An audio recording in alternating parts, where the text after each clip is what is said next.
Hello,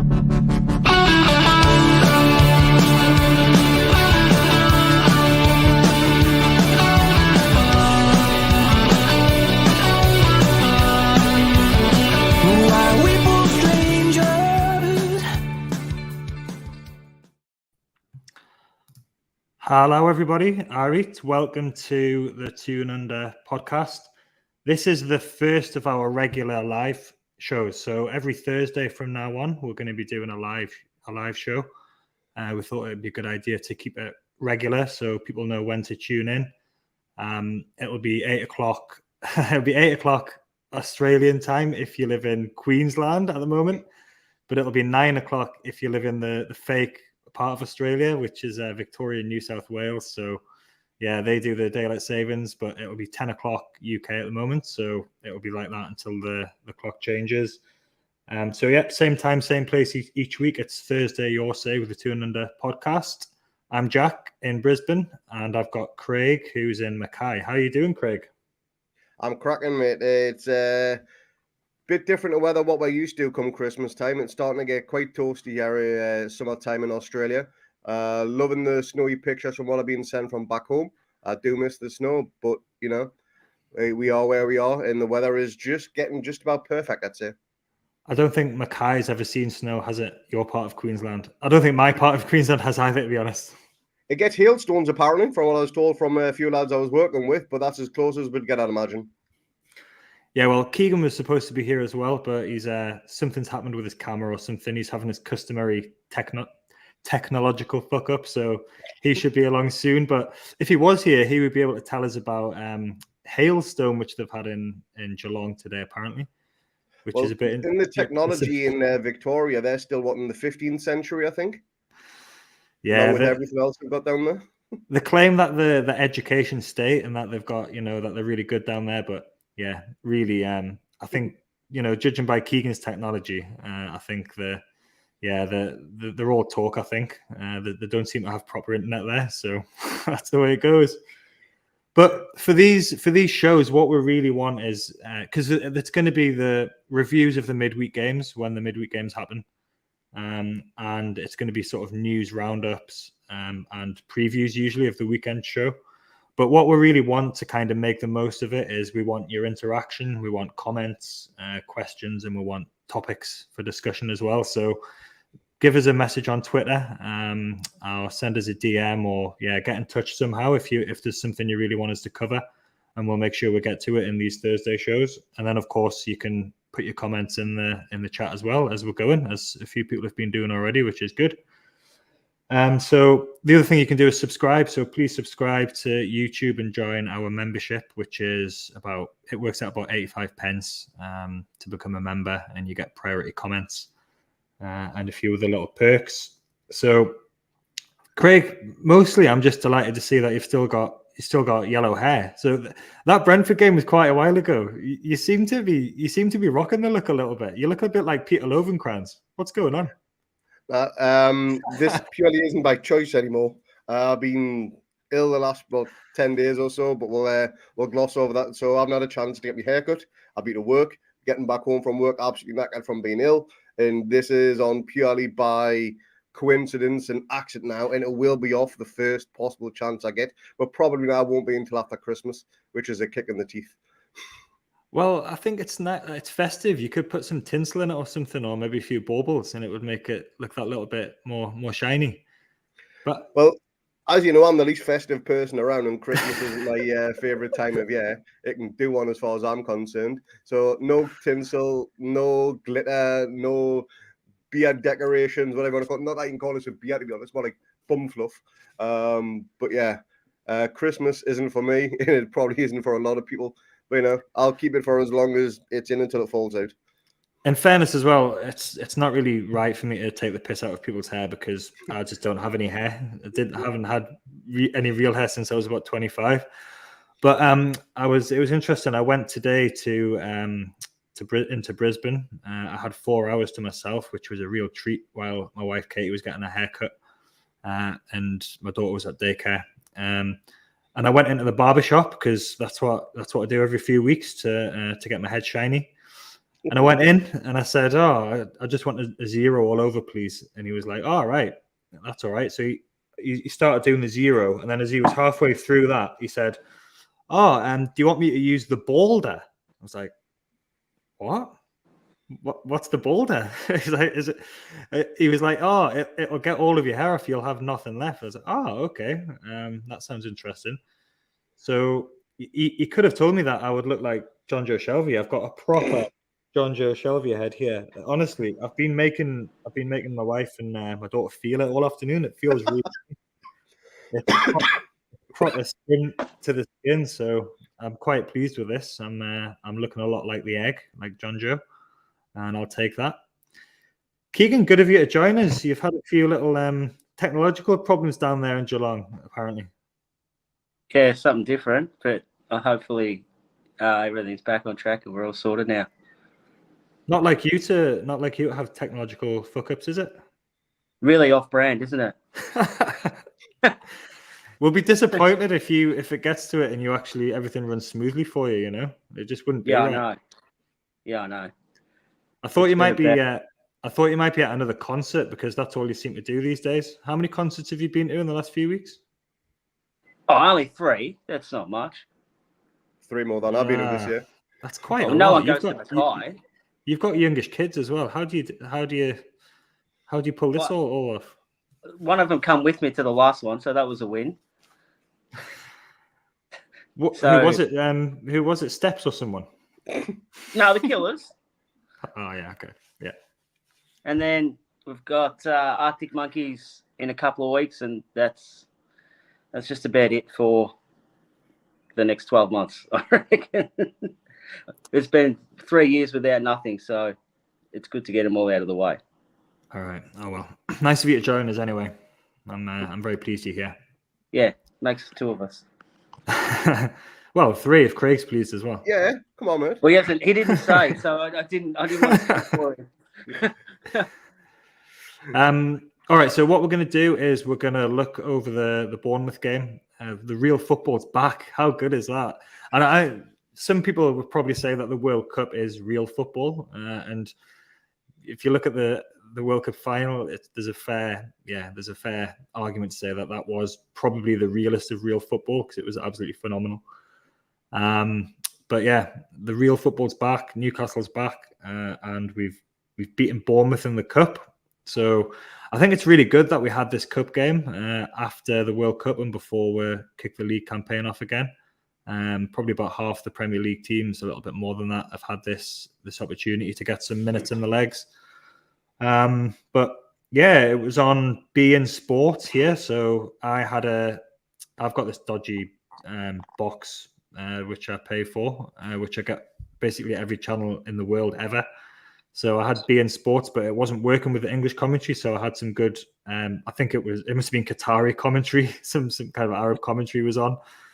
So yeah, I couldn't quite sort of listen to what was going on, and I was also halfway through doing breakfast and getting my little girl ready for nursery, as these morning games seem to go. But I managed to catch most of it. It was a good game, but nice to be through, isn't it? We'll get into it. But Keegan, good to be through into the next round. I think we're on the way to Wembley. Craig's already booked his ticket, so I hope we are, because otherwise he's going to be absolutely broke. But yeah, I think we spoke about it Sunday night. It was, I think, the hit out that we needed. It wasn't quite like the friendly we had on the weekend. So it was good to get a proper game against Premier League opposition and stuff like that, and get a win. And hopefully that's the blowout that most of our players needed. We'll get onto the lineups and stuff like that shortly. But yeah, I think that was the blowout. Hopefully our sort of starting 11 and sort of 3 or 4 players coming off the bench needed after that long break, which none of our players really played anyway. So yeah, it was good to have it back and good to get the win. Good to keep the momentum going after Chelsea feels a long time ago. So it's good to keep the winning run on the go. But I thought Dimmy was buying us all tickets to go back to the cup final. So I'm a bit, Craig, I think if you've already bought your ticket, you've made a bit of a mistake there, I think, because Dimmy's paying for everyone. Yeah. Well, Dimmy says he's paying for everyone because, to be honest, the way he's cooking these books, he's going to get done by the tax office soon, isn't he?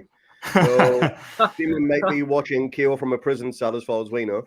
But we'll be at Wembley toasting the beers when Trippier lifts that League Cup trophy, and he's just got to be careful where he goes in the showers. So he's just got to stop cooking his books. Well, I mean, him and Keegan were quite lucky to not be in jail after the Melbourne derby. So They were, right? Yeah, well, that's true. I think they've both done well to escape the clink after that. So Yeah. But let's have a look at the no comment from Keegan. Let's have a look at the team lineup then. I think that this is the strongest team that I think I've ever seen Newcastle put out for a cup game. Certainly since sort of we've been in the latter stages. I know we got to the quarterfinals. I think we got to the quarterfinal of the League Cup and of the FA Cup under Steve Bruce. But yeah, we got beat by Brentford in the League Cup, I think, if I remember correctly. I know, or Spurs. We got beaten by Brentford in one of them at some point. But then the Man City game was in lockdown. It was absolutely demoralising because we got absolutely. It was 2-0, but it was absolutely terrible performance by us. We didn't even lay a glove on them. But Craig, when you saw this lineup, what did you think when you had a look when it was 4 a.m. or whatever it was? What did you think about this team?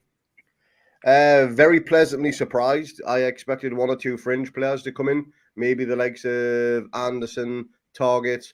It's mad to think Target's even a fringe player now, isn't it? But yeah, players like that just making the odd appearance, because we did play behind the closed doors friendly a few days prior to this, where a lot of those did take part. So yeah, it was pleasantly surprised and all the better for it. We've been talking, Keegan, for quite a while on the podcast about the lack of strength and depth. But you look at that bench and you've got Shelvey back, so he's back to fitness, and you've got St. Maximin as well. And they've got obviously Target, who's a good left back, and then Chris Wood and Murphy. Murphy's played a lot of football this season. But it looks like we're starting, with people fit, it looks like we're starting to get a bit of strength and depth here, doesn't it, Keegan? Yeah, it's strange because you think strength in depth means we've signed better players and we've got a stronger squad. But the reality is a lot of these players are the same players we've had for a long time. The only difference is they're actually getting coached properly now, and they've all improved to the point where they can either be a Sean Longstaff or a Mickey Almiron or Joel Linton to an extent, and start every game and be a reliable player. But we know that we've seen enough of Shelvey and Target. Like you said, Murphy's been really good this year, and ASM sometimes have proven that they're really quality as well. And I think there's no sort of bigger praise or sort of recognition of how good Longstaff and Willock have been recently in terms of the last league games Newcastle have played. That Joe Linton, who was last season's our best midfielder, has now been pushed out onto the left-hand side. I know that him and Willock are doing this switch kind of thing where they're both sort of interchanging and going out onto the left, but most Newcastle fans would never have wanted to see Joe Linton out on the left again. He played there against Norwich. Was it Norwich? Yeah, he scored as well. Yeah, or he might have started. I think he might have started that game fully up front, and then he pulled out to the left. Yeah, then they switched up. Yeah, but he was kind of signed as we obviously gave him the number 9 shirt, but he played his best football for Hoffenheim out on that left-hand side before he was sort of reinvented for us as a central midfielder. But if you think you're going to put Joe Linton in the midfield with Bruno, you can't. You're not going to not play Bruno. Then there's only one space there for Willock, Longstaff, or Shelvey. So all of a sudden we've got real strength and depth and real options in the centre of midfield. So it's looking good. Like we'll talk later about the Leicester game and what we might do in that game. But to have this strength and depth and these options, and this is without Isak as well, who he's coming back to fitness, and we don't know where he's going to fit into things. But yeah, we've all of a sudden got options, strength and depth, and it's really, really good to see. We'll have a quick look at the Bournemouth team. They played quite a stronger team than I thought than I thought they were going to do. And they had a lot of first team players on there, but yeah, they'd had a bit of COVID or sickness in the camp as well. But Bournemouth played very much the way that they played in the league game. They defended deep. They put a lot of fouls in. They were kicking Bruno all game. But Newcastle have had we broke them down in the end in this game, but we've had an issue with kind of getting through teams who do this, who come to St. James's Park and play that really defensive style, like the low block as you contractually obliged to say these days. It's a bit like transitions. You have to say low block now for basically just sitting and defending deep. But that's what Bournemouth did. They did it in the league game and frustrated us. Palace have done it twice in the league and the cup game, and that's frustrated us as well. So we got through in the end, but we've kind of struggled in these games. What do you think, Keegan? What do you think we can do within either what we've got in our squad at the moment, or tactics, or signing players? What do you think the best approach is going to be when we come up against these teams who are going to sit deep and defend against us? Yeah, I think we spoke about this a few weeks ago, sort of before the World Cup on the pod. It might have been after one of the Crystal Palace games or the Bournemouth game. And I think it gets to a point where you can sort of predict, especially in the league now, what teams are going to do when they come up here, sort of based on their league position. Now the table's sort of settled down and teams are starting to figure out where they're at. But I just think like a team like Bournemouth, they're going to fight for every point. So they'll be happy to come up here and sit in their low block and get a point, where a team like a mid-table team, or let's say, for example, like a West Ham or someone, they won't come here and sit back. So I think that with what we've got at the moment, because obviously we don't know what's going to happen in a month's time and where we are squad-wise, but with what we've got at the moment, I think you can sort of pick a team where a player like Shelby might start in that defensive midfield role with a bit more of a passing range rather than your workhorses like Longstaff and Willock, where you don't really need them because teams are going to sit back. We're going to dominate possession. It's just about that quality to try and find that opening. So I think one thing we can do, I think, is definitely play Jonjo in that holding midfielder role and push Bruno further forward as well. So we've got a bit more creativity, I guess, on the other side. And I mean, if it might be a game where Maxi starts as well with a bit more flair, I guess, and stuff like that, where we can create something out of nothing and turn that half chance. Because as soon as we score, the whole game will change. They'll have to come out and play and stuff like that. And I think against other teams that have come up here, we've scored early, and that's sort of changed the whole momentum of the game, and we've got it on our terms. So, yeah, that's sort of two things I think we can definitely think about without the whole signing players part of it all. Yeah, and Forest did this against us in the first game, and people forget that was getting quite tetchy as well before. It was. Fabian Schär scored his absolute rocket.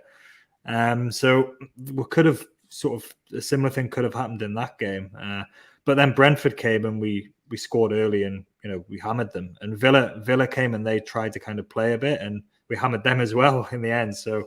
But what do you think, Craig? Do you think sort of Maxi would make a difference in these kind of games? Or do you think, because another thing that I've been thinking about a bit is the left back situation, because obviously Dan Burn is there. He's a really good defender. He's a centre back by trade. But Targett might have a bit more of an attacking threat, maybe a bit more of an overlapping kind of threat than Dan Burn does have. Although you can't knock Eddie for starting Burn because we keep winning with that defense, and you don't want to break that defense up. But what do you think about that, Craig? I do think Targett has a better cross on him than what Burn does, but I think that's just because he's more of a natural left back, and he's probably whipped a lot more crosses in through his career than what Burn ever has done. Maxi starting against teams like that is a good idea, in my opinion, because not only will he frustrate, but he'll draw players out. And if he doesn't get the ball into the box or take a shot, he's got that opportunity where he can draw a foul on the edge of the box. And that's where we've got the likes of Trippier, we've got Shaw, who we know can put away free kicks. And that's where that opening goal could come from. And as Keegan said, that just changes the game. Having said all that, though, we should have been 2-0 up at half time.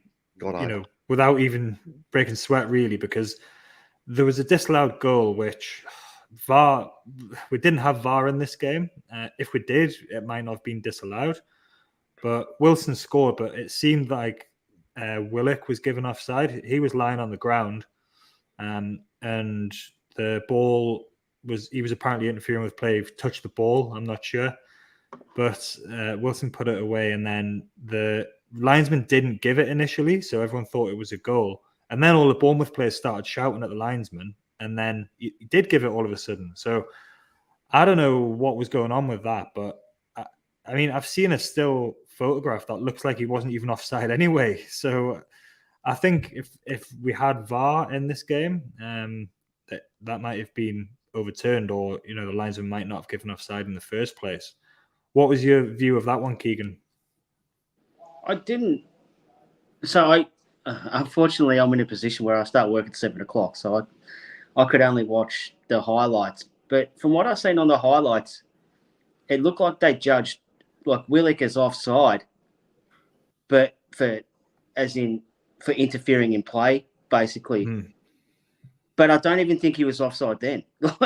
He wasn't. So I don't know how you can come up with a decision, and then even that, like, I know sometimes, and it really annoys me when in a general play, like, it's a clear offside, but they wait until the player collects the ball and then starts dribbling, sometimes shoots, and then they put their flag up. Like, if it's offside, as soon as he touches the ball, put your flag up, like, stop the play, and then don't worry about it. But, like, don't wait that long, and then like after he scores and then he gets approached and then you call offside, like ridiculous.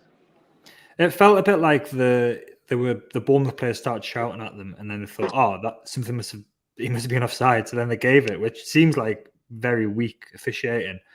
And we've had a few comments already saying that the referee was a joke. It was under sevens referee and preseason referee. And that's what it felt like, wasn't it, Craig? The referee didn't. I don't like blaming the referee all the time, but the referee didn't have a good game in this game, did he, Craig? You're on mute.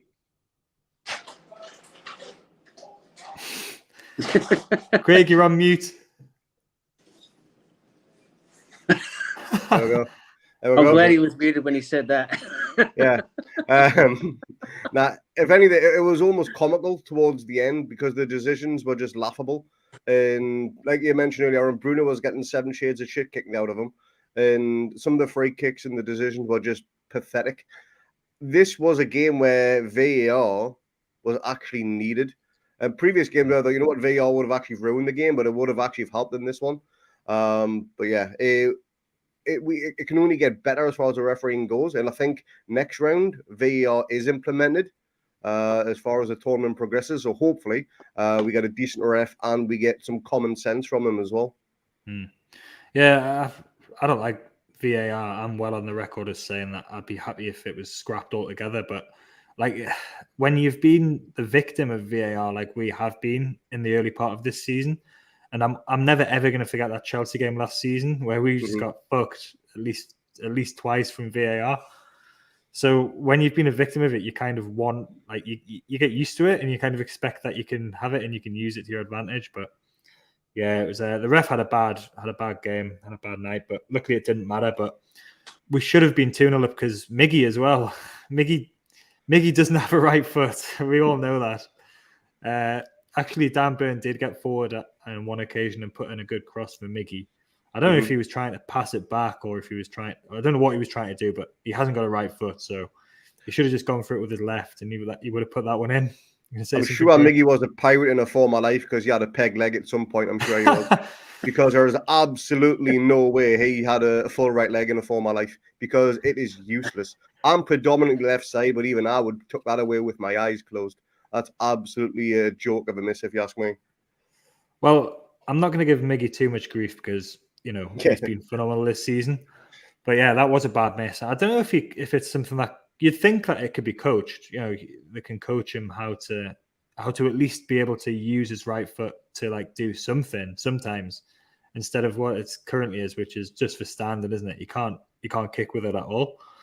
And when he's on the right wing, obviously that can create a few problems sometimes. He doesn't need a lot of the time because he's got Trippier out there as well, who can put the crosses in. But yeah, the second half had a kind of similar pattern. We were still on top. Bournemouth had a few breaks occasionally. Actually, Kiefer Moore, who's fresh from the World Cup with Wales, he had a good header just wide. And then there was one point as well where Botman, who we're going to talk about more later, but he did a really good block on someone when they were on about the 6-yard box. He just made it look so easy. He just blocked it and then popped it off, passed it away, and that's what he's been doing all season for us. And yeah, Pope made a few decent saves as well.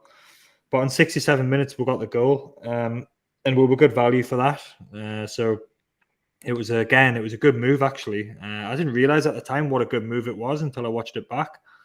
But it was a really good move from the left side of the pitch over to the right. And then as a lot of our goals come from, it was a Miggy passed it to Trippier, who crossed it in. And it was a bit of a scrappy own goal in the action. It was a really good header. I think the defender must have been quite proud of that one, but it looked a bit scrappy because his other defender tried to kick it out. And it was 1-0. And we were good value for that. But yeah, it's a common source of goals, isn't it, this season, Keegan, that Miggy and Trippier are sort of combining and putting a ball into the box and making something happen. And that's what happened in this game. Yeah, and we might touch on this a bit later, but that's why I think that sort of left wing is going to be really, really important in the transfer window, because teams are going to, well, if they haven't already, they're going to, well, they should know already because that's what happens all the time, but they're going to start sort of overloading on that right-hand side to stop them, that little triangle between Bruno, Trippier and Miggy. So I think we need that outlet on the left to try and sort of keep their defence balanced and not overload, so we can sort of go either way if we want to. But yeah, I suppose it's that one thing where you know what's going to happen, but you've got to be good enough to stop it. Yeah. And not many people are good enough to stop Kieran Trippier because he's phenomenal. Comfortably the best right back in the league this season so far.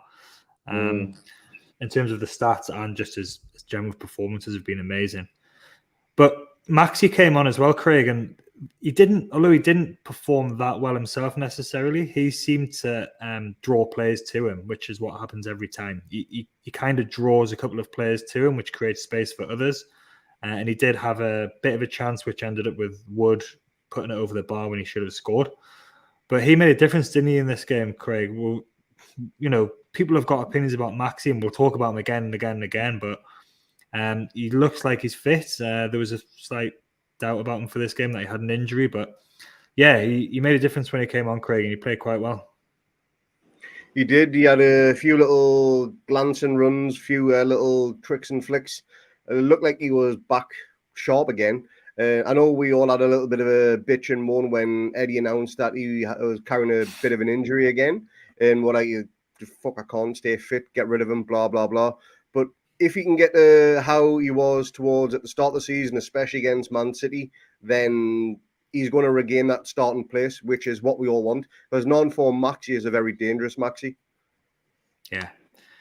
Keegan had a bit more of a bitch and a moan, and I think he said, "Fuck him, get rid of him" or something. No, what he said, wasn't it, Keegan? No, don't misquote me. Come on, then. What did you say?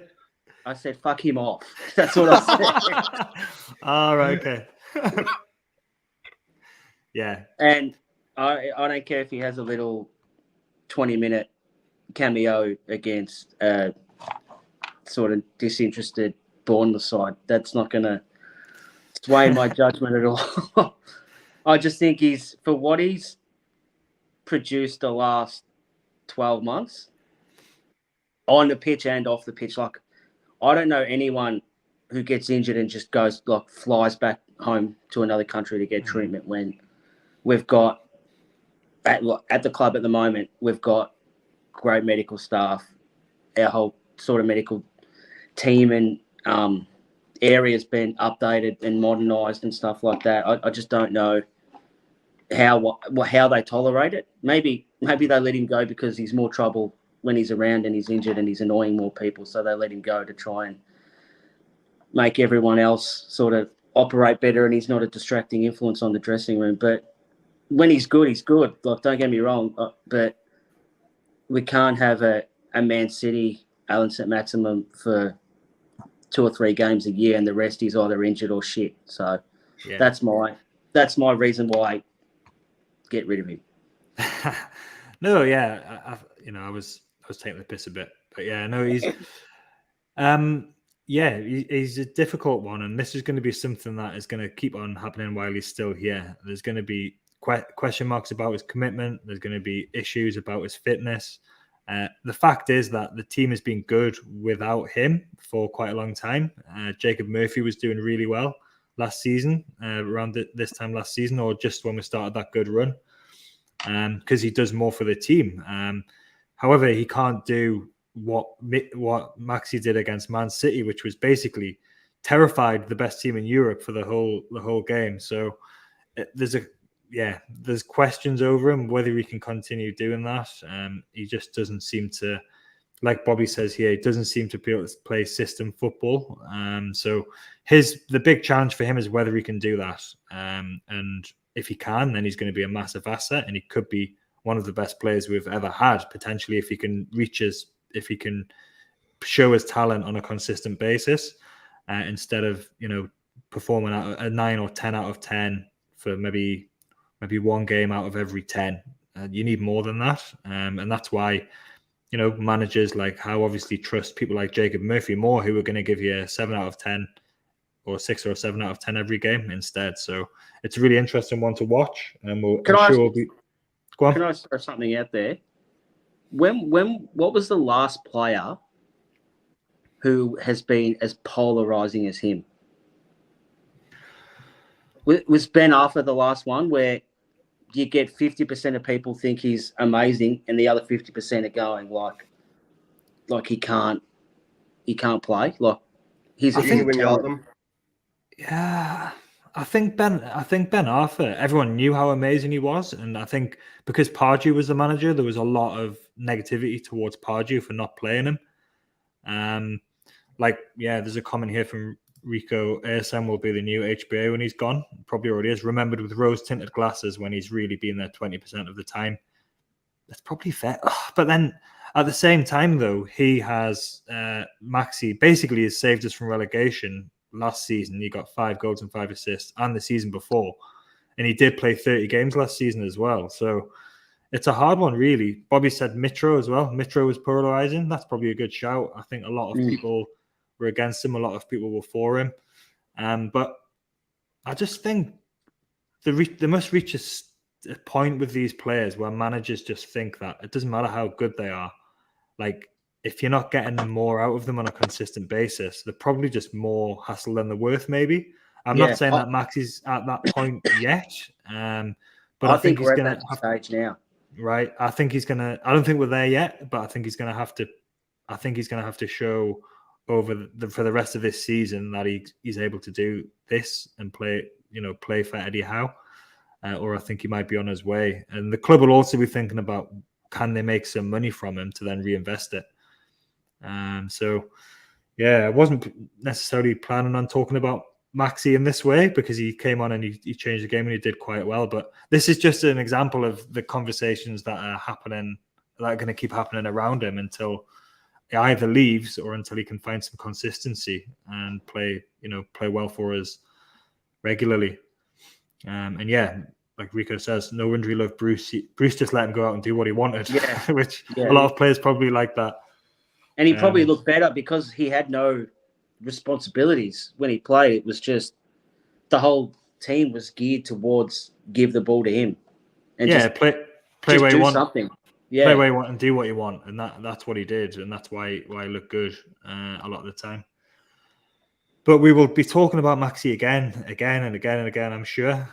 For this game, let's just say he came on and he did well. He changed the game. He drew players to him and he made a positive difference. And we'll see how he goes over the next few weeks. Here's the stats for the game. We had 63% possession. We had 17 shots to their 6, 5 shots on target to their 2. I was interested that we'd only had 1 less foul than them as well. 13 fouls to their 14 fouls. And I think it's not on here, but I think there's 2 yellow cards as well. Trippier got booked, and then one of their midfielders got booked as well for fouling Willock. But the stats there, Craig, kind of reflected the dominance of the game, do you think? Oh, absolutely. We did have 1 or 2 lapses of concentration, as you mentioned earlier on. But yeah, otherwise it was quite dominant. Yeah, it was a good performance, I think. And like I said, I think a 2-0 or even a 3-0 wouldn't have been out of sort of that was probably what it should have been, really. Mm-hmm. But playing against Bournemouth can be annoying, teams like that, and you have to work really hard to get a goal. What about man of the match then? I'll come to you first, Keegan. Who did you think kind of stood out in the highlights that you saw? The big Dutch masterful man himself, the big Bond villain. He was mine, and I think Eddie sort of thought what I thought. It was probably the best. I don't think he said it was his best game, but I think he said it was the best aerial game that he did. Yeah, we'd seen him play. Yeah, which sort of echoes the way Bournemouth play, isn't it? They sort of just pump balls into the box and try and feast on that or a second ball or something like that. But yeah, the highlights that I seen, he just dominated everything. Yeah, they were kicking it long towards Kiefer Moore quite a lot, so it was kind of a physical battle. But Craig, any other sort of ideas for man of the match for this? Nah, just to echo what both you and Keegan have just said regarding Botman. I've loved the bloke since the first time he stepped off that plane, and he's going to be an absolute beast if he isn't already. Newcastle are unbeaten in 16 games with Sven Botman. Botman's not lost a competitive game for Newcastle yet. He's played 13 league games and 3 league games, and he's 22, and he didn't get in the Dutch squad for the World Cup. I think he will be in the next Dutch squad for the next World Cup, because he's absolutely amazing from what we've seen so far. And he had a bit of not a slow start, but he just had quite a quiet start because other players were getting more attention than him. But over the last sort of 2 months of the season being on, and the last 2 months of the league season, he's really been getting the plaudits. And like I said, he did that block on the 6-yard line, and then he just popped it off. He made it look so easy. And yeah, like Keegan said, Howe picked him out and said it was his best aerial performance, most dominant aerial performance for us. And another stat, Newcastle have actually now gone 13 games in all competitions without conceding a first half goal, which I think is an absolutely amazing stat. I think that's phenomenal. Yeah, we haven't conceded a first half goal since Wolves scored against us, which was in August. That was a bit of a worldie as well. That was a goal that was always going to go in. It was Ruben Neves he got the second ball from the corner and lashed it in. So that there was nothing wrong structurally with the defense for that goal. It was just a really good goal. That's baffling. That's insane. That's Newcastle United all over, though, isn't it? Expect the unexpected. That's Jack making his Christmas holiday time just really work. Just trolling and find the best random stats ever. Exactly, but that's a really good one. I don't know by the end of the Christmas holidays whether that stat will still be intact. But you'll have one like I've had 3 hours sleep for the last 5 days sort of status. I'd be delighted with that. That's Dimmy level sleep. That I think I'll be getting less than that, but no, that's just shit. And that's why when I was talking about the left back before, we don't want to break this defensive unit up, because it's absolutely no defensive unit that I've ever seen Newcastle have at any time. So we've got good players, and the most important thing is we've got a good system that's doing this, and that's what I think has been the cause of this. And let's hope this continues. We've got some big games coming up. That's the Bournemouth game, the quarterfinals. So we're into the cup quarterfinals, along with Leicester, Southampton, Wolves, Man United, Forest won as well, and Charlton beat Brighton on penalties. So that was a really good result for us, I think, because we were just nailed on to get Brighton away in the next round if they'd qualified. And the draw will be tomorrow morning Australia time, after the Man City v Liverpool game. The quarterfinal is going to be the second week of January, just before we play Fulham. And if we get through the quarterfinal, obviously we're guaranteed a home semi-final because it's 2 legs. But the draw's opened up a bit, Craig. It's looking. I'm getting a bit tingly. I think we might get to Wembley here. I think it might happen. The other day in the chat, you said no talk about Wembley, no talk about finals or anything like that. Now, all right, lads, we can celebrate quietly. Jack's had his say, and now you're starting to believe. I said back in it was maybe late July, early August when we're done with pre-season review or expectations type thing. I said we would get to the League Cup final. And I'll go back and I'll find that footage, but I did say that. So I do think we will get there. Whether we'll win or not is a different matter because either Liverpool or Man City are probably the other team who are favourites for this, depending on who wins tomorrow morning, early afternoon, depending on where you're watching. So, yeah, it's going to be a tough run to get there. But there's still 1 or 2 lesser sides, if you want to call that, in the tournament, especially with Brighton getting beat this morning as well. That was a bit of an upset. Going out on penalties, but I'm more than happy to see them disappear. There's 1 less of a tougher opposition we're going to face. Yeah. We're going to Wembley, aren't we, Keegan? No comment.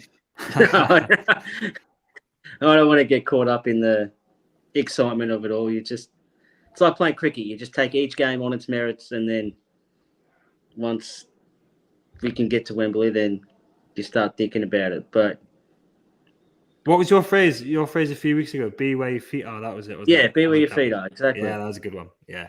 All right. Okay. Sorry. I am getting a bit excited, but maybe I should calm down a bit. There's still quite a few games away. Because, like, the more excited you get, the more likely we'll either get Man City, Liverpool away the next round. Like, that's it. Like, my level of excitement is directly impacting on the draw of the cup final. Yeah. Is it definitely after the Man City Liverpool game?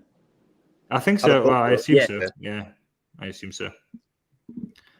But yeah, there's a few people commenting here about Charlton. Yeah, Charlton at home, the Rob Elliott derby. That'd be nice. But yeah, I think that obviously is what everybody wants. I just think any home tie would be good. Like I'm not frightened of playing anyone, and the chances are, if we're going to win this thing, we're going to have to beat Manchester United, Liverpool, and Manchester City at some stage.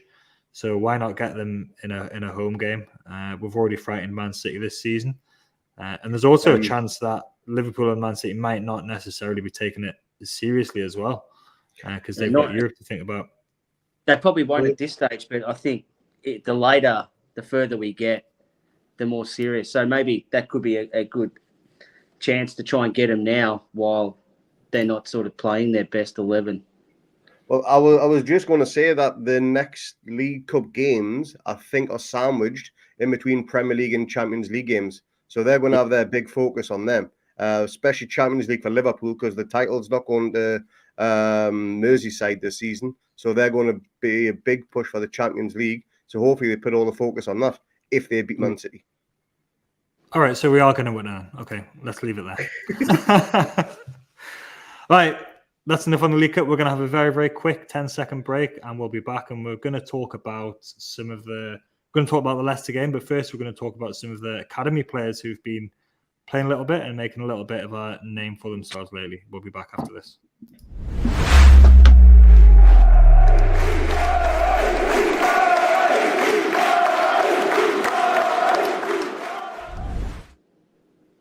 All right, so you, the boys who did the podcast a few days ago, touched a little bit on the academy players who'd been making a few appearances. A couple of them went to Saudi, and then some of them made an appearance against Rayo Vallecano as well. But there's a couple of them I really want to talk about because they've been doing well. They've been making a bit of a name for themselves. The first one is a player called Lewis Miley. He's a 16-year-old. He's from Gateshead. He looks like a very kind of tall. He's very tall. He looks like he's about 6'4" already. Mm-hmm. And he's a winger attacking midfielder. He wears number 11. He was born in 2006, which makes me feel just so old. He was born 20 years after me. and he doesn't turn 17 until May.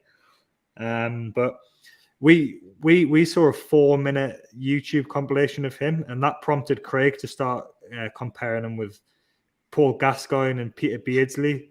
And then he said that in 2030, Lewis Miley is going to be playing against Garang Kual in the World Cup final. And if he does that, he's gonna dye his pubes this time. So I don't know if that how safe that bet is, but Lewis Miley is someone who we know a little bit about, and we've heard from people within the club as well that they've got really high hopes for him. Eddie Howe loves him, and he must do to be putting a 16-year-old onto the bench and onto the pitch for the first team. Craig, you're super excited about Lewis. That was a good 4-minute YouTube video that we saw, wasn't it? He looks good. It was, and as I mentioned before, I did bring the comparison with Beardsley and Gaza. It's been that long since we've produced a homegrown talent this early in their career to get so excited about. And if Eddie's getting excited about him at such a young age, then he must be one hell of a talent. I mean, if he's a quarter as good as Beardsley or Gaza, then we've got a world-class player on our hands. Those two would tear it up every week in the given leagues and international stage. If he can do the same thing, I mean, he's already part of the under-21 stage. He scored 2 goals for them the other day. One of them was an injury time winner. He's part of the first team setup to a certain degree. He got minutes in the friendly the other day. I think about 15 in total he got. And I think Bobby said he's likely to get some game time or some bench time at least in the Premier League this season. That is incredible for a 16-year-old. And the fact that he's a local lad as well. I think that just makes it all that a little bit better. The fact he's from the Northeast, he'll know the club like the back of his hand, and he'll want to do his absolute best. And can you remember the last time we had a player this exciting at such a young age? Not one springs to mind for me. No, but Elliot Anderson, who we're going to talk about in a minute as well, he's older. He's 4 years older, but he's got a similar. I mean, Joey Barton compared him to Maradona. So, like, there can be a tendency with youth players, I think, and it's happened with Michael Chopra. It happened with Michael Richardson, who's a ginger midfielder from Walker that we signed. And Adam Campbell was another one. Adam Armstrong as well, obviously. So you have to be careful. But yeah, from what we've seen in the 4-minute YouTube clip, and from speaking to people within the club who know him, say that he's a really exciting talent. And he does look really good. Like, I was amazed by how tall he was. He looked really tall, and he's 16. You don't know whether other players are going to catch up. Maybe he's so good because of his physical sort of attributes at that age, and then other players will catch up. But yeah, we'll see what happens with him. The other one who's been doing quite well is Jay Turner-Cook. So he was somebody who were poached from Sunderland, and we poached Elliot Dickman, who's their academy coach. We poached him from Sunderland as well. So we've got him after the takeover, and then obviously he said, "Oh, what about this kid?" Jay Turner-Cook is from South Shields. He used to play in the Sunderland Academy. Anybody who knows anything about kind of youth football around the Northeast knows that Sunderland and Middlesbrough, to be fair, have had a much better academy than Newcastle for decades, which is ridiculous, really, when you consider the size of the club and the catchment area. Do you know anything, Keegan, about Jay Turner-Cook, or just that photo that I sent in the chat the other day? Yeah, just a photo, and his last name's got a hyphen in it. That's pretty much it. Yeah, he's got a canny tattoo, accordingly. He has. He's got a tattoo of Bob. Oh, was that one? Yeah, because I read that. I saw that tattoo, and it's the tattoo of from the Bobby Robson picture where it's like dad shadow. and his son like looking at the stadium. But then I read that he was a boyhood Sunderland fan. So unless he's like moved to Newcastle and then got that tattoo done, because no boyhood Sunderland fan would have that tattoo. No. But yeah, having young talents come through, and yeah, maybe it's just the whole excitement around the club at the moment and everything that's going on means that we're a bit more excited. And obviously they've had chance to appear for the first team with this unusual situation where we've had friendlies in the middle of the season.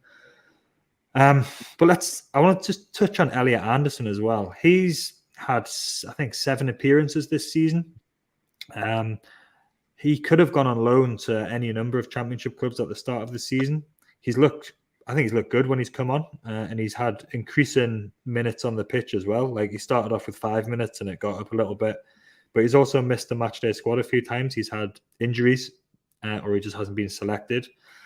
So, Keegan, do you think it might be a good idea at this stage to get Elliot Anderson? He's only just turned 20, I think, or maybe 19. He's young still very young. But do you think it might be a good idea to get him out on loan for the rest of this season to a championship club who are going to use him and guarantee him minutes?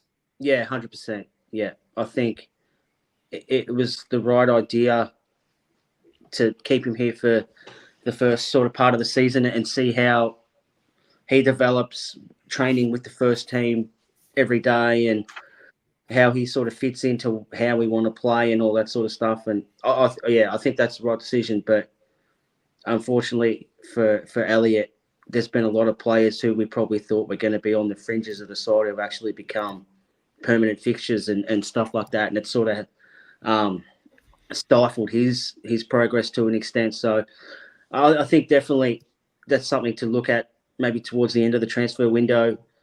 Once we see sort of who we get in, it could be something where in the last week they might have a club lined up to say, look, if we get these 2-3 players in, we're going to be looking to get Elliot out, and we really need him to get some game time and stuff like that. So they probably have them conversations now, I would have thought, or if not, they've had them already, and try and tee something up that's going to be both beneficial for him, but obviously it's got to be beneficial for the club that's going to take him on as well.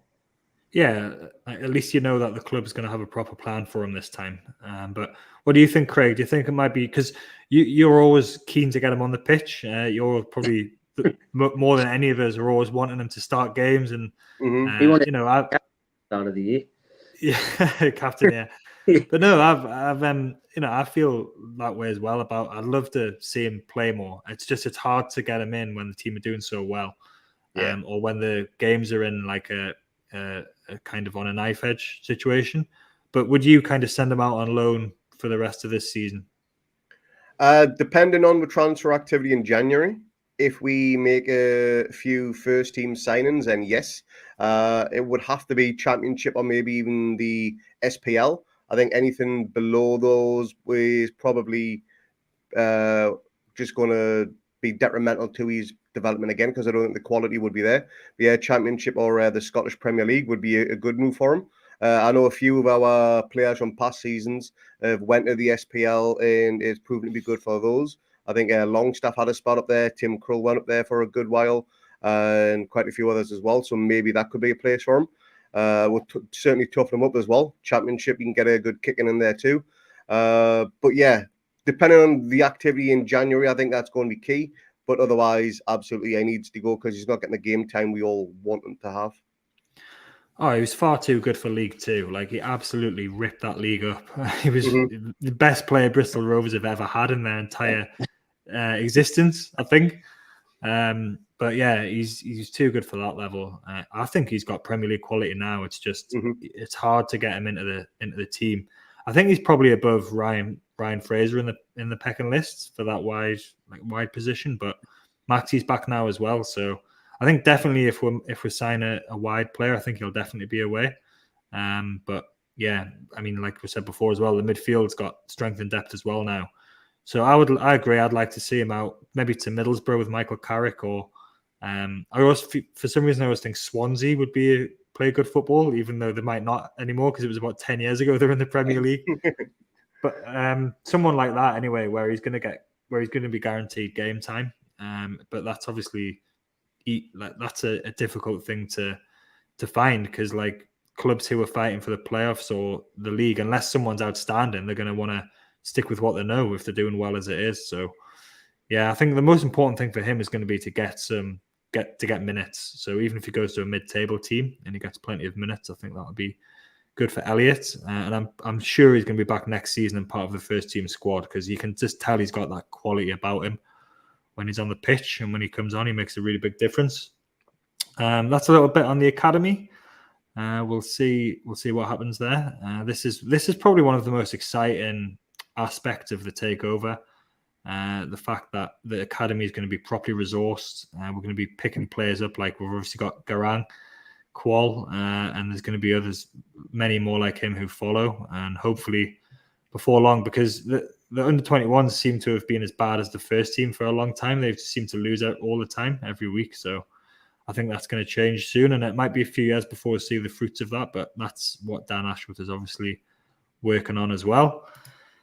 We're going to have another 10-seconder, and we'll be back. We're going to look at the Leicester game, and then after that, we'll have a little look at some of the questions we've had, and we'll call it there. But we'll be back in 10 seconds after this.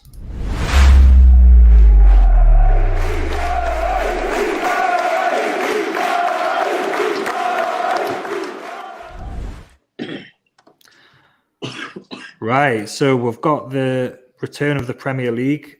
We haven't played a Premier League game since the middle of November when we beat Chelsea. And we've got Leicester away. Leicester have had a bit of a funny season. They were terrible at the start of the season. Mm-hmm. They didn't win until the 8th league game when they beat Forest 4-0. And actually in that time, I think it was for the first 7 games I heard today, that they conceded a record amount of goals in that period of time, because they shipped 4, I think, twice, and they got beat 5-2 and 6, I think 6 as well at one stage. So they had a really bad time, and it looked a lot like Rodgers was going to go, or he's going to walk, or he's going to get sacked. But they've turned it around a little bit. They've won 4 out of the last 5 league games, and they only lost to Man City. And they beat West Ham in their last game before the World Cup. The league table, I'll get the league table up here. They're sitting in 13th, so they're on 5 wins, 2 draws, and 8 defeats, and they've scored 25 and they've conceded 25 as well. But yeah, you can see the form there. They're 4 points above the relegation zone. They've got far too much quality, I think, to be relegated. I don't think that was ever realistic for Leicester, even though they're in such bad form. But what have you made, Craig? Have you seen much of Leicester this season? What have you made of what you've seen of them? Seeing them in a few of the early kickoffs, one of the games that stands out for how terrible they were was the Crystal Palace game. But they were as bad as each other. They just cancelled each other out, to be honest. There was nothing going forward for either team. Lack of imagination, lack of creativity. However, one player that did stand out for Leicester, and I think I've got his name pronounced correctly here, is Wes Faust, their new centre-back. He seems to be a real solid player, and he's keeping Sayonchu out of the squad. And I know he's been there for a while, Sayonchu, and he's on his way out of the club. I think his contract's up. But yeah, he only cost him like 4 million, or he's a loan signing with a £4 million transfer fee if everything goes well, something along those lines. But he was their one and only summer signing, and he's actually a really solid defender from what I've seen. And he came in at the squad, and they've never looked back since he came in there, to be honest. So he could be one of the ones that keeps us stuck to the ground come Boxing Day. It's funny with centre-backs who've got long hair. Like, he looks like Sideshow Bob. He's got that David Luiz look about him. Mm-hmm. And you just always think that those players are like going to fuck everything up and, make a big mistake. But they're actually quite good sometimes. They just look more conspicuous because of their hair and because they look so crazy. But Keegan, have you seen much of Leicester this season? What have you made of what you've seen? No, I haven't. I've just sort of followed their results, obviously, because, they're a top 6. Well, they're top 6 side last season. So when you get a team like that who starts the way they did, it's always alarming and you're wondering why. But obviously there was a fair bit to play out. There was all that stuff during the transfer window, how they sold quite a few. They needed to raise money, and we obviously had a bit of a nibble at James Maddison as well. So, yeah, we've sort of followed them hoping they were going to be bad. So Maddison was sort of going to be more attainable, I guess, in January. But I think the way they've turned it around and his form as well, if we weren't going to pay the money we were going to pay in July, I definitely don't think we're going to be paying the money now, because I reckon he's added about 20 million to to what they knocked back to. So I have followed them more so. How can it benefit us in January as well? But that I think it was was there another one of their players we were going to have? We had a bit of a. There was Harvey Barnes as well. We were linked with Harvey Barnes. Yeah. He's good as well. Yeah. So, but they didn't really lose anyone, and they still got some quality players. So their form has been really alarming. But like you said, I think the last sort of 6 games have sort of become what most people thought they were going to be. Yeah. At the start of the year. They did a weird thing where they sold Schmeichel and then just didn't bother replacing him. So that was a bit weird. Like they've got 2 goalkeepers who have been sort of. They've got Danny Ward, who's the Wales goalkeeper, but that was a bit strange. And there was that stuff over the summer where there were Rodgers was unhappy with the spending, and the owners had made it clear apparently that they just didn't have the money anymore because of the way they had been spending, and they've run out of top class players to sell to Chelsea, like Kante or Joel. Yeah. I watched the game against Man City and they did quite well. They only got beaten by a De Bruyne unbelievable free kick. So they did well in that game and they've definitely picked up. We're going to talk about Maddison in a minute, but yeah, just while we're on the league table, let's just have a look at the team that's in third there, sitting in third. It's good to just remind ourselves of this after the World Cup. Newcastle United are still third in the table. They have still won their last 5 games in a row, which, yeah, it's hard to believe. It's good to get back into this kind of mode of Newcastle mode, and actually just remembering how good we've been this season.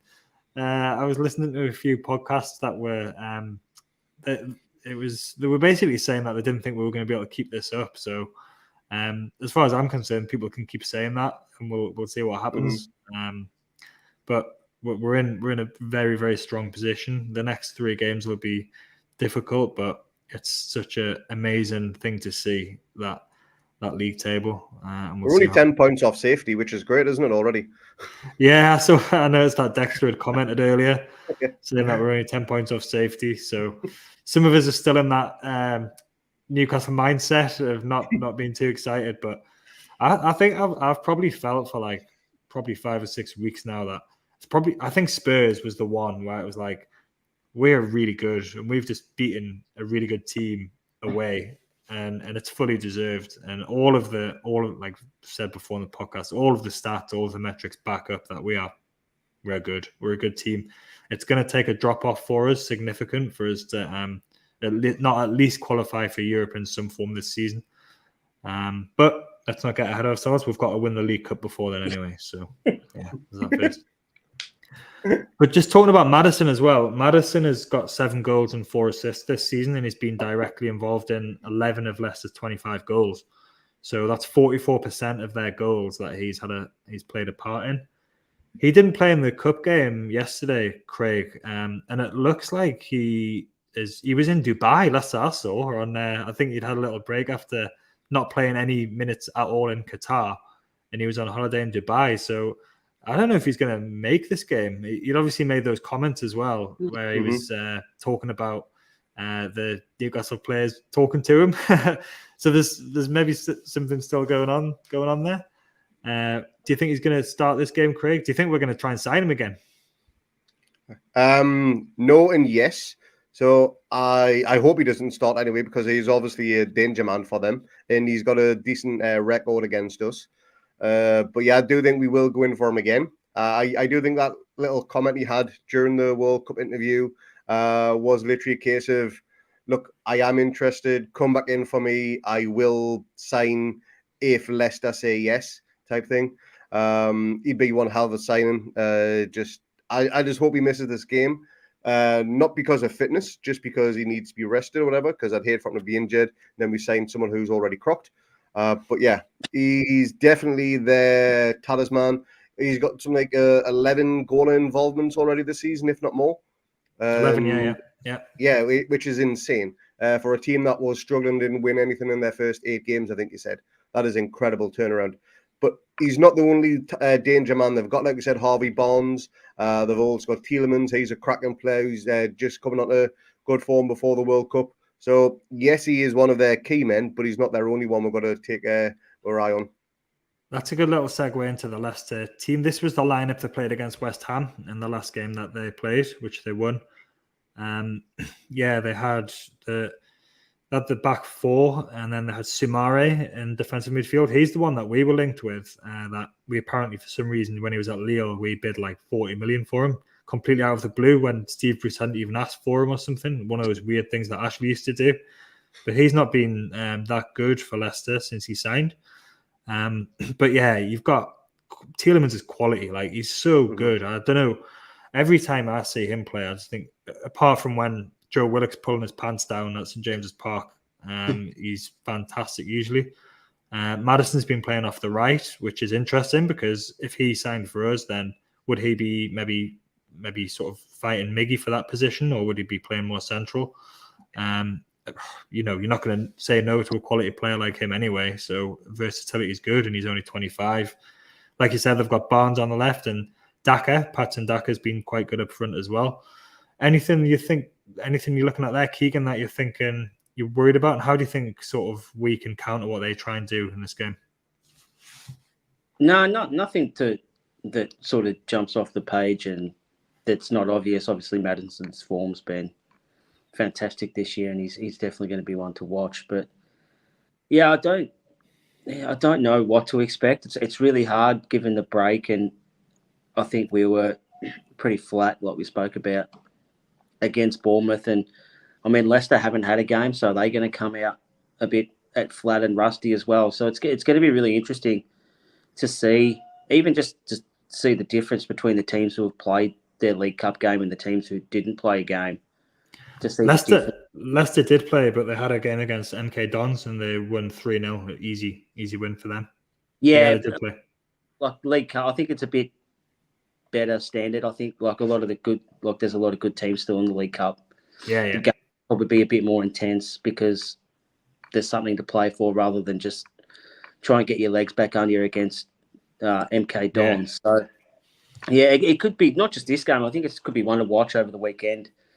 What teams are like coming back, because everyone's in the same boat, and everyone would have sort of approached things differently, how they see fit. So yeah, it could be really interesting. So yeah, just hopefully we can get our hands on the Danny Simpson Cup at the end and move on to Leeds.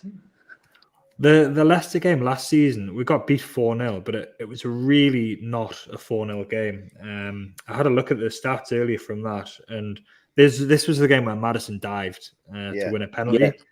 Yeah. We were on top before that, and I think that was just before half time. And then they scored 2 late goals as well in the last 10 minutes, which sort of put a bit of gloss on the scoreline.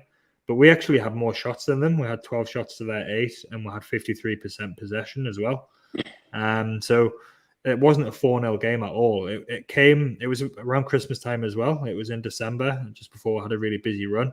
And we'd only won 1 game by this point as well. So they were obviously up towards the top end of the table at that stage, but it was definitely not a 4-0 game. And then obviously the return game was probably a lot of people's moment of the season with Bruno's header to win it in the last minute. But let's have a look at the lineup that you think Newcastle might come out with. You've kind of collaborated a little bit on this one. So, Craig, this is the same setup that we've played against Bournemouth. Do you think we're going to just pick the same team against Leicester? Yeah, they ain't broke, don't fix, I'm pretty sure it's the same 11 that started the Chelsea game as well, if I'm not mistaken. I think Chris Wood started, didn't he? Because Wilson wasn't fit. Yeah. Right. By Wilson. But yeah, the rest of the outfield players are the same. So I do think that will be the starting 11. I do think we'll make some early changes that we did against Bournemouth again. There might be a little bit of rust in there with Maxi coming on, Shelby coming on, maybe Wood as well. See what happens as the game progresses. But I think you said earlier on the start of the pod, you think that's our strongest 11, Jack? At the minute, I'd say for available players anyway. Yeah, well, you can't really drop. You can't drop any of the midfield 3 really. Like, I think if it was at the start of the season, I think Shelby would have been in pole position to start alongside Bruno in midfield. But he got injured, and I don't think you can really take Longstaff or Willock out of the team at the moment. And it's not Eddie's style to do that when players are performing well. That means that Joe Linton's sort of put out onto the left-hand side. But in a game like this, where we're gonna be need to defend a little bit, I think Byrne makes sense at left back as well. But I was thinking, do you think, I know you hate him, Keegan, but do you think Maxi might have a role to play in this game? Yeah, you probably, he might be a really nice guy, and he's into some fun Helios and all that sort of stuff. So I don't hate him. I just don't think he has a future with us. That's all. But do you think, what about this game where he might have a bit of space though in behind the Leicester fullbacks who are pushing on? It would depend on the score. I think that's probably going to be the determining factor. If we're 1-0 up or something like that, he probably won't come on. The reality is he probably won't come on. I think they'll turn to Murphy before they turn to ASM to come on if we're sort of 1-0 up and looking to make a change in that area. Whereas if we're 1-0 down, he'll probably come on. He'll come on for maybe a Longstaff or someone like that, and Joe will go through the middle like a Shelby. They might like Shelby come on. Bruno's more advanced, or there's a few different ways it could fall. But I think at the moment he's going to play depending on what the score is. I can't see him starting anytime soon because I don't think Howe trusts him, to be honest. So yeah, if we need him to come on, and people were. I remember the Chelsea game. People were going, "I can't believe he didn't come on." Like he was never coming on in that game. No, like that wasn't the game. Yeah, that wasn't the game for him. Yeah, and I think like this will be the same, depending on the scoreline and with the match situation will determine if he actually gets on the pitch or not. And it's good to look at the bench, and Eddie can turn to his bench depending on the game state, and you can look at Maxi, and you can look at Shelby, and you can look at Murphy, and you can look at Chris Wood, and think these guys can come on and do a job in this particular time of this game. And also it'll depend what's happened in the game.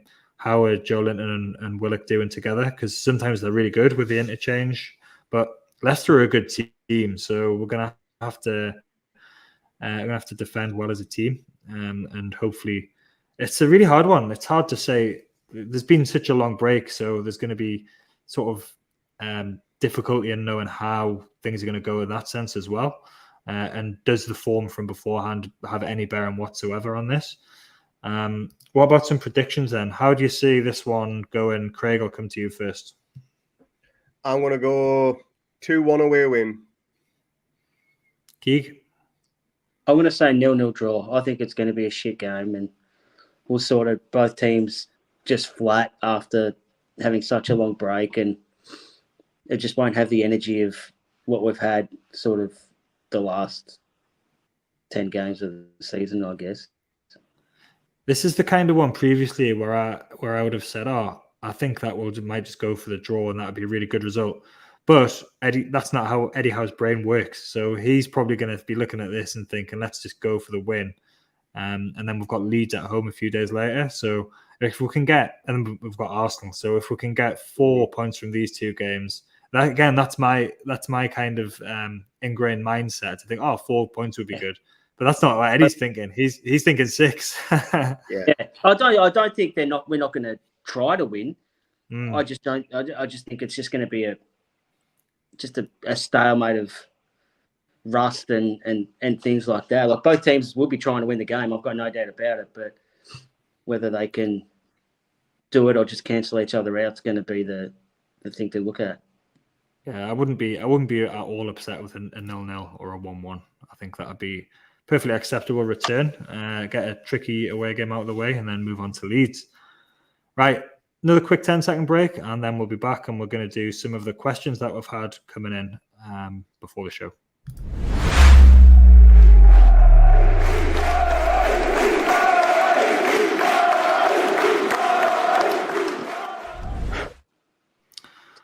All right, we've had some football-related questions. We've had some non-football-related questions. Let's do the football ones first, since we're a football podcast. And we've got a question from NUFC fan 1892 from Twitter. He says, with a few members of the squad surplus to requirements, aging or out of contract, do we need a mini squad overhaul over the next 2 windows if we're to compete at every level? Who wants to take this one first? An easy answer is yes. Because again, just like it says there, surplus to requirements. So there's a few that are still out on loan. So you've got I forgot his name now. He scored the last ever goal of the Ashley era. He's just told Hendrick.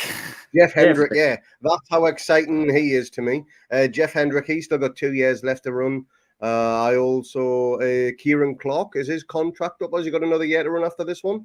Not too sure on that one. So they're all players that you'd maybe consider surplus to requirements. Agent, you've got the likes of Matt Ritchie. You've got 1 or 2 the keepers. Gillespie, I think he's surplus to requirements as well. And out of contract, we've got again Gillespie and is it Dummett? Yeah. Dummett's out of contract as well. So there's a good 5 or 6 players there. Yes, 1 or 2 aren't directly involved in the squad, and Dummett gets very little game time now anyway. But we will need players, fringe players, that can come in and make an impact when we need them to. And I know the likes of Clark, who's a good servant of the club. Hendrick was just Jeff Hendrick, and other players amongst the like. But if we can get them off the wage bill, because no doubt they're on decent wages. Matt Ritchie's on 45 grand a week, and he's not getting a kick of the ball lately. So he'll be another one that goes. Put that into maybe youth development, so they've got more squad players, or put it towards a top class signing in January or the summer transfer window. But short answer, yes. Long answer, yes. But has to be a balanced transfer, mixture of youth and experience. Yeah, when I saw this question, I was more thinking. I mean, people like Hendrick and Clark, they might as well just be gone now. Like they're never going to play again for us, you know. I was thinking of players like Fraser and Jamal Lewis, who are still there and who have still got a contract. I think, Manquillo, he's another one. So, like, they're the kind of ones that I was thinking are still there and sometimes on the bench. And I think they'll be surplus to requirements. And I think the way we might go is to sign young, because we need to sign younger players anyway, to buy young players. And that seems to be the way that the club are thinking at the moment. So we're not going to be doing a huge overhaul the way that we have needed to do over the last 2 transfer windows. But there's definitely going to be, it's just the way we're going to be run now. We're going to be signing new players that are better than players we've already got. And that's going to improve the standard of the squad as a whole. What do you think, Keegan? Yeah.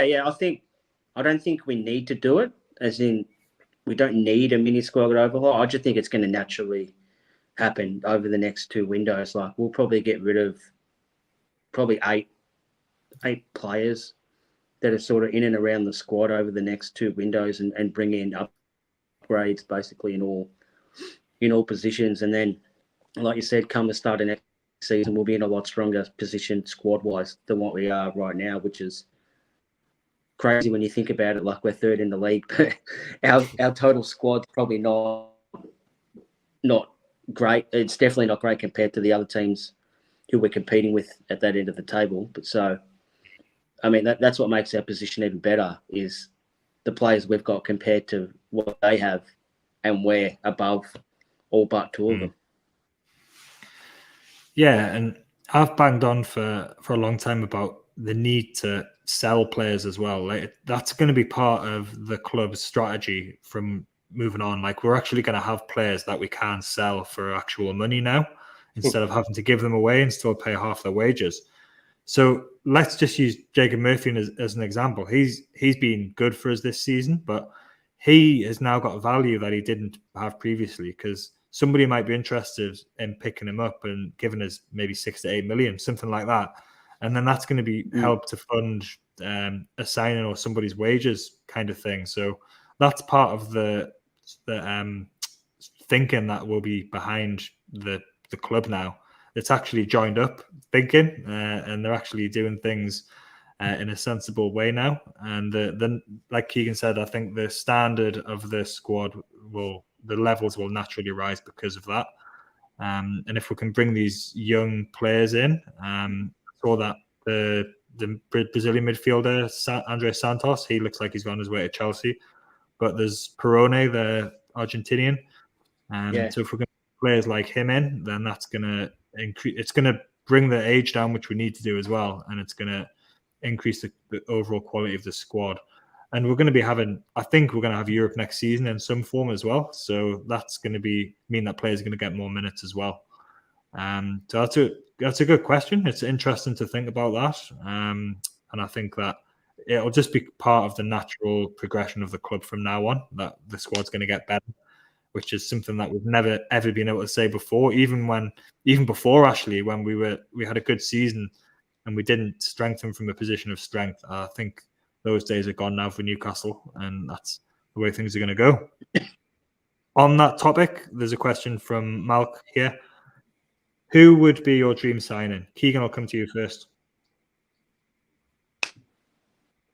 I'll probably go Diaby, purely because it's a player we've already been interested in. So they've already done their checks and stuff like that in a position that we're weakest in, probably at the moment. I mean, we all thought at the start of the year that probably the right wing was going to be our Achilles heel, but Miggy turned into a Ballon d'Or winner, so that sort of put paid to that. So, yeah, that left wing for me is the position we really need to upgrade if we're going to be really consistent with our challenge for the rest of the season.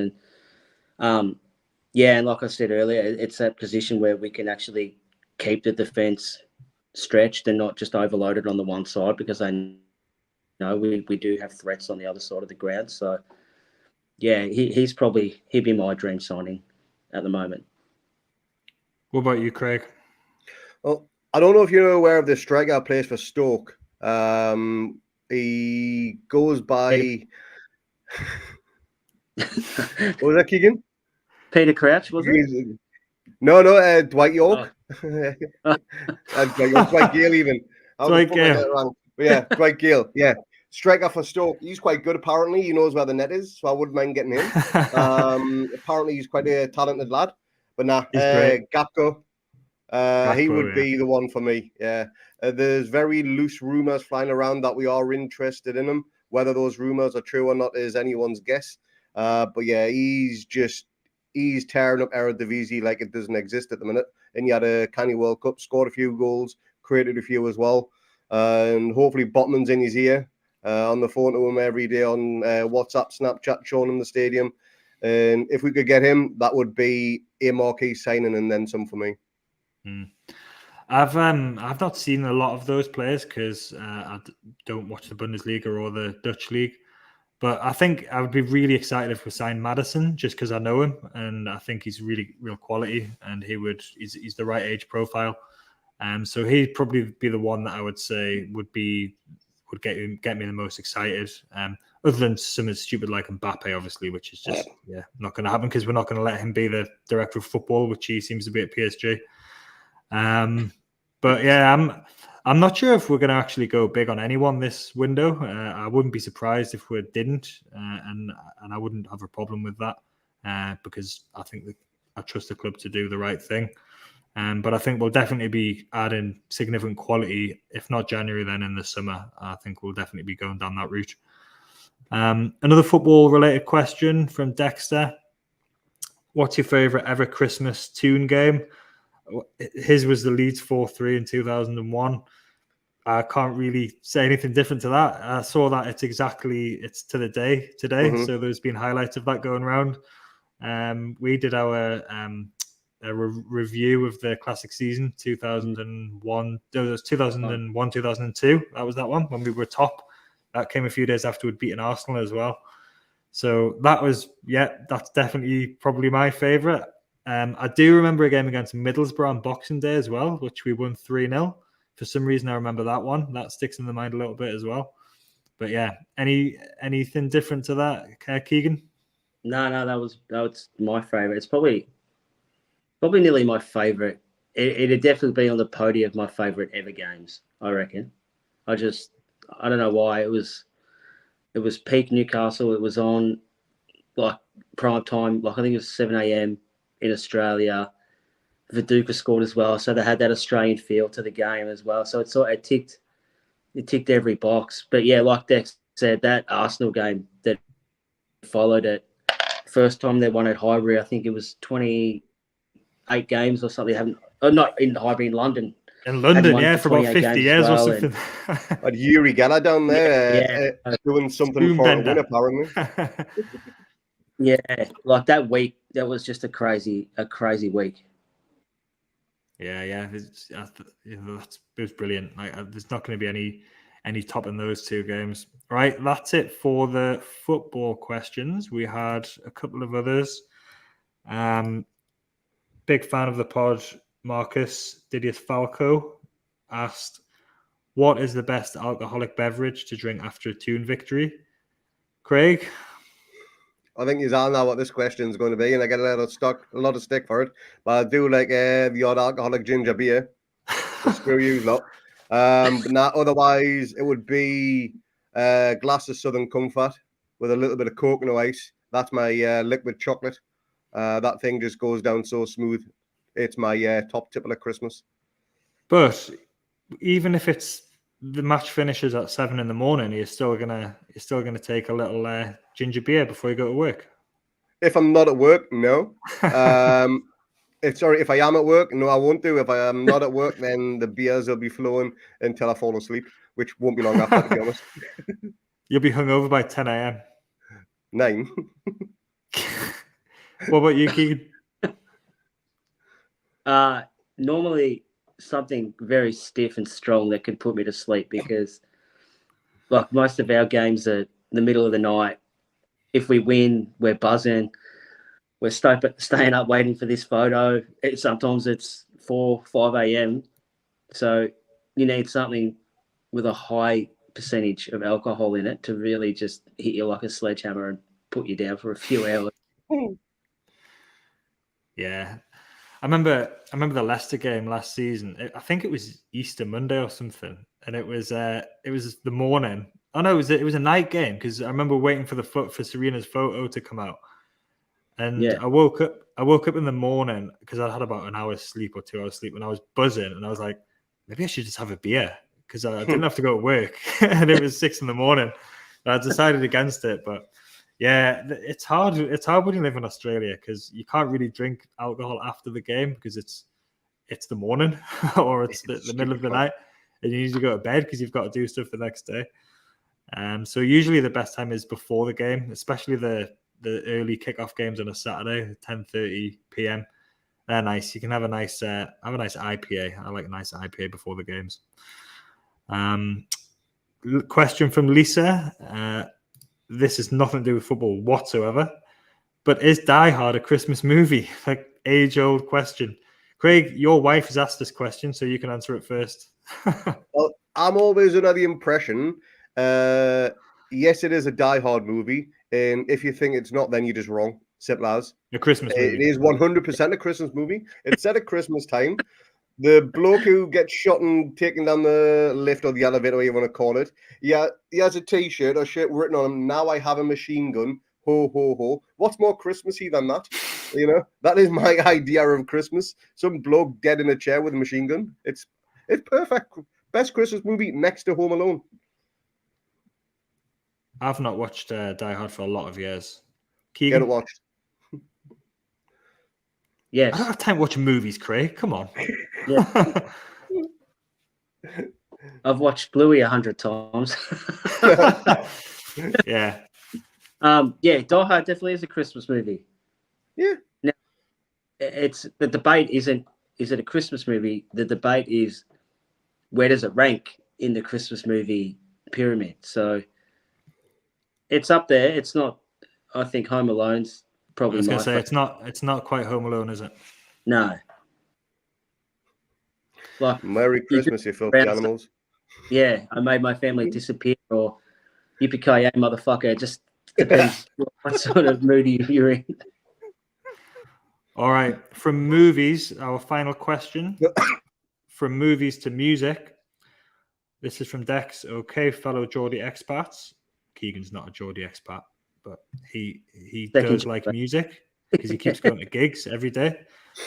What's your favorite Christmas song, lads? Fairy Tale from New York is mine. Classic.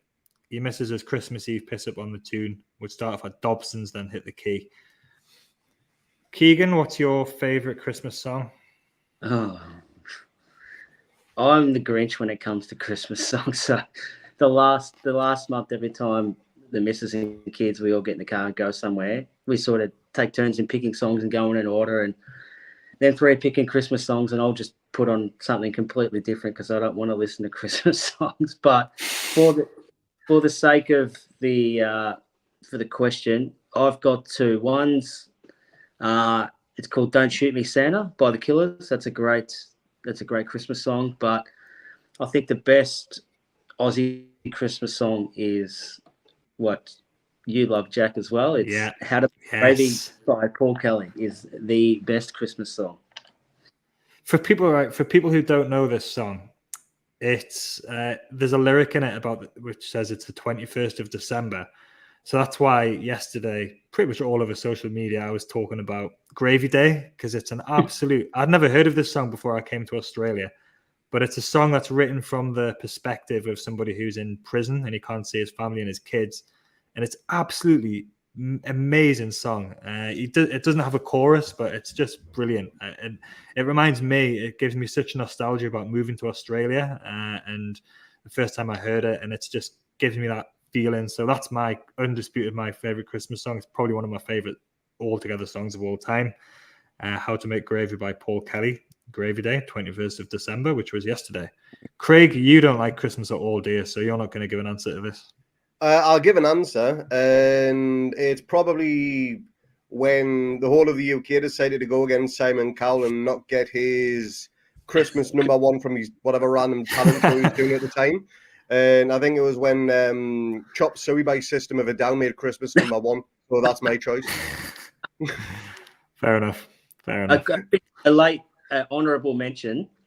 There's a song in Australia called "Santa Wear Your Shorts." So I think that's a really real Australian kind of Christmas song as well. There's another one from Kevin Bloody Wilson as well that I remember that my dad used to play every now and again. Can't remember what it's called, but I know it's about Christmas and about Santa fucking his wife or something like it. Bit X-rated. Yeah. I think it sort of goes, Santa Claus, you blah, blah, blah. Where's my blah, blah bike? Yeah, that's right, yes. That's sort of the general tone. All right, I'll be Googling that one. All right, I think that's enough. That's enough nonsense. That's enough football. And it's nearly bedtime. Actually, it's well past your bedtime, Keegan. It's nearly 11 o'clock.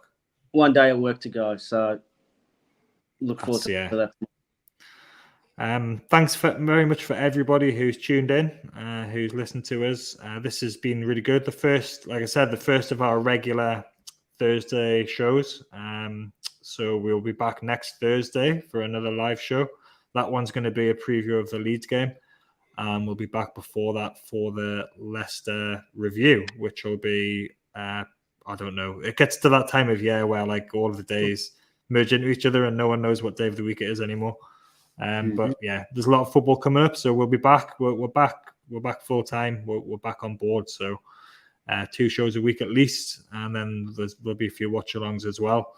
If you've enjoyed this hour and a half of some nonsense, some serious stuff, then please subscribe to us. We're still available on all of the audio platforms. This will be going out on audio as well, as it always does. Merry Christmas to everybody. We'll be back on the 27th. Keegan, enjoy your last day at work tomorrow. Hope it goes well. Yes, me too. Yeah.